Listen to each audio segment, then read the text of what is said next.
fa 10-15 anys, quan nosaltres vàrem començar a fer llibrets, que va ser de casualitat, per un compromís, per una amistat, ningú dissenyador, o pràcticament molt pocs dissenyadors, volien fer llibrets, i és un treball que es reduïa pràcticament als tallers, a les impremtes o fins i tot a l'autoproducció dins de la falla. Afortunadament, aquesta tendència ha anat canviant en el temps, poquet a poquet, i amb els incentius dels nous grans llibrets que es fan, es nota que cada vegada es treballa més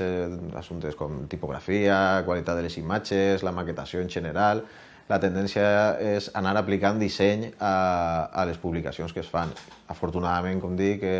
cada vegada es nota més que les comissions falleres recorren a dissenyadors professionals,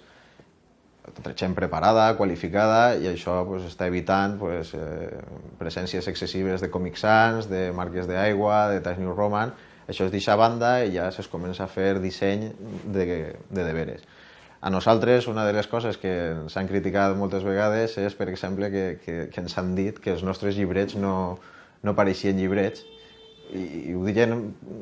per a fotre, però per a nosaltres no hi ha hagut mai millor lloança que es diguin això, perquè quan nosaltres